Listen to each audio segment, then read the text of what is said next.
Hello, welcome back, and let's just go ahead and jump right in and get started. So right now, this particular example, what we're going to look at is hooking up a photoresistor to gather data from the outside world into the chip. We're going to do analog to digital conversion, which is super easy to do with this chip. To do that, you need to know where the analog pins are. If we jump over here, we can see that the analog pins are pins 14 through 23, A0 through A9, the analog pins. Okay? And the other thing we need to know is, well, let's jump back over here again. We can get voltage from the third pin down. Not a lot of current, 100 milliamps of current rated at 3.3 volts. Okay, so the third pin down will give us some electricity, some electrons we can use, but we have to be careful. We don't want to suck in so much that we end up damaging the chip. Alright, so what do we want to do? We're going to need for this, we're going to need the variable resistor, okay, this guy right here, and we're going to need a 10K resistor. A 10K resistor is colored brown, black, and orange, the bands are. Alright? And what we're going to do is, let me go ahead and diagram that. And this is where I wish I had one of those bamboo pens or something. Let's draw the chip. Okay, so there's our chip. And if we go back here, like I said, the third pin down is the 3.3 volt supply. So let's do a couple quick little drawings here. There's pin 1, there's pin 2, there's pin 3. Okay, this guy right here can give us 3.3 volts. Alright, so we can, let me move that over there a little bit. This guy gives us 3.3 volts. Now, I can take and simply connect a wire from here to a resistor. Now, the resistor, this guy right here, the banded guy, is diagrammed, oh, you couldn't see that, the banded one, alright, is diagrammed with a series of sort of squiggly lines, and I'm going to try real hard to, oh my goodness, try to stop. Try to draw that quickly.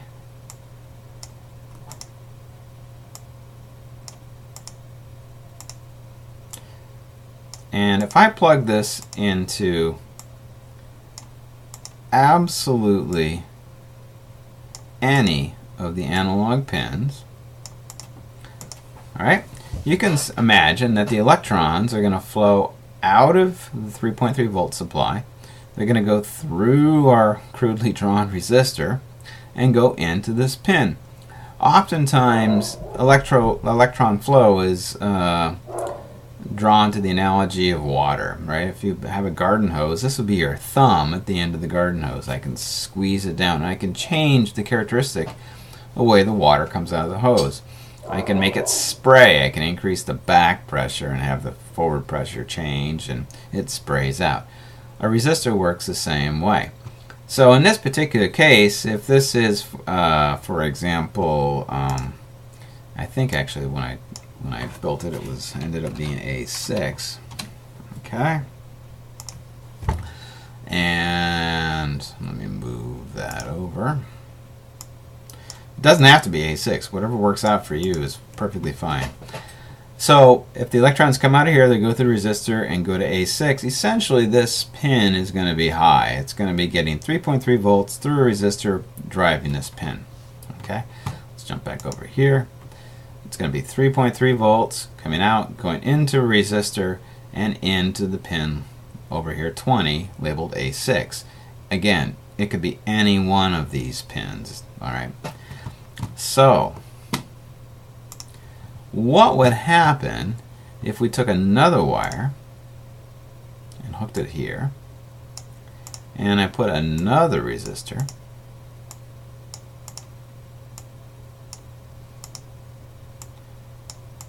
Oh, I'm doing better with this one. In haste. Boy, I really got to buy a bamboo. Okay, and I hooked it up to ground. Okay, this series of lines right here designates ground. So in other words, it's going to hook up to the ground bus. So electrons now have a choice. They can either A, go this way, right into A6, or if this resistor is really low, they can take the easy path and go straight into ground. If this resistor is more resistive, well, the easier path is to go down A6. So if I change the amount of resistance here, and I should actually draw a circle around it like that, because that's actually what we're going to deal with. If I change the amount of resistance here, I change the number of electrons that are flowing either to A6 or to ground.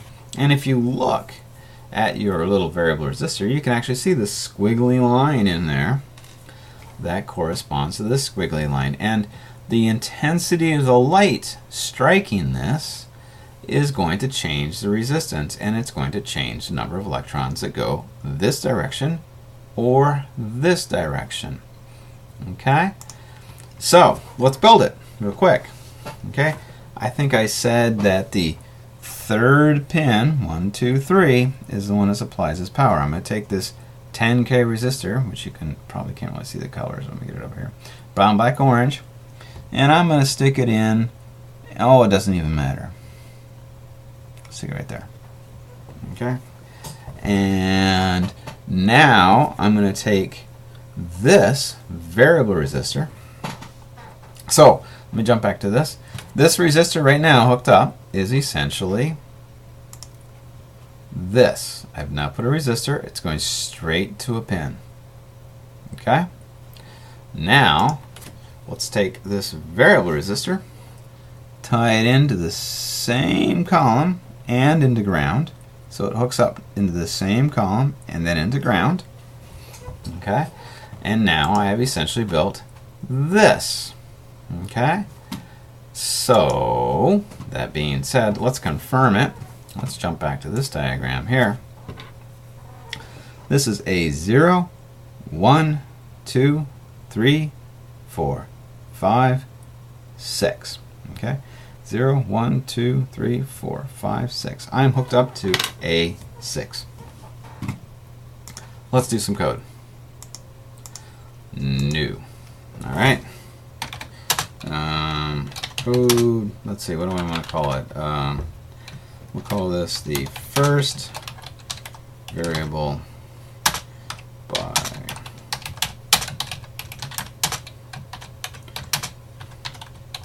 okay.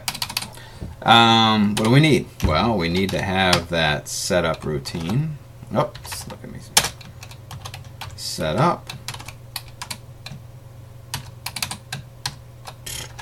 Get the brackets closed. There we go. And we need to have the loop.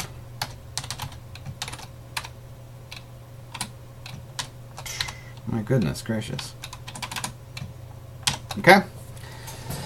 And you could probably guess we've got a pin hooked up, so hey, I think it's a great place to stick a constant in here. Constant integer. Let's call it in pin, the input pin. So in pin, and it's equal to A6. Okay, A6. We could actually call it 20, but we're going to call it A6 because it's analog 6. All right. Now, it would be nice to have a variable that we can stick the information in as we collect it. It makes it more logical. We don't have to. We can deal with it without it, but I think it makes good sense. So let's just create an interval variable, integer variable, and we'll call it value. That's an easy name. Okay, so whatever we get. Now, oddly enough, we're going to be doing something called analog read. And the routine, the script that was that's in the background that makes it work, actually already defines the direction of the port. You're not going to analog read if the port is an input. It's going to define it behind the scenes. Okay, so we actually don't have to set port direction when we're going to do analog read. But we do want to see the value, so let's go ahead and let's do a serial dot begin at 9600, and we're running out of time, so you know what, we're going to keep this really simple. We're just going to run a loop. Alright, so we want to collect information into the value. So value is equal to analog read, and it's going to be the in. Oops, what the heck? Analog. There we go. Should change colors. And it's going to be the in pin. Okay, so we're going to take analog read, the value of the in pin, and we're going to stick it into value. Let's now display that. Okay, serial. Oh, I am just having all kinds of problems today. We should have it say, no, I think value is equal to, and then we're going to have it put out the actual value of value.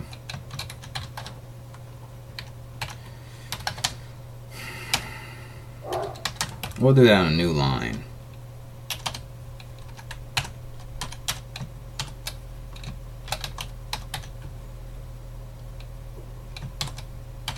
And we don't want this streaming so fast we can't read it, so let's put it into delay.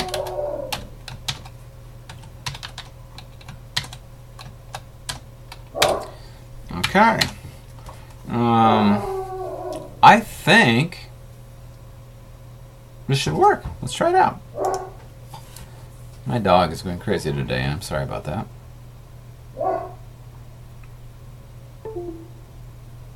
Okay.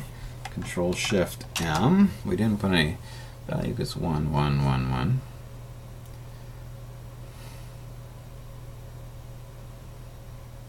Oh, look at me. Hold on. Look at this. You can learn from my mistakes. Alright. And you know, sometimes math can be a challenge for me. 1, 2, 3. Which pin am I hooked up into? I'm hooked into pin 4. Let's move that to pin 3. Okay, sorry about that. 1, 2, 3.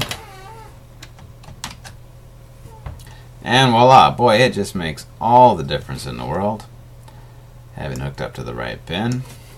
And you can see that we're getting a value of about 270, 271. If I put my hand over it, block the light, it goes up to 700. If I put a flashlight on it, it drops down to 30. Okay. So you can see that it does a fine job of collecting data on how bright it is.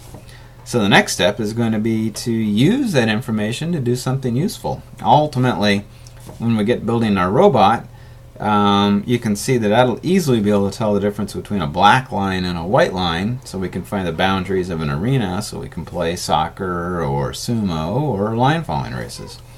So let's end it with that, and I will see you soon.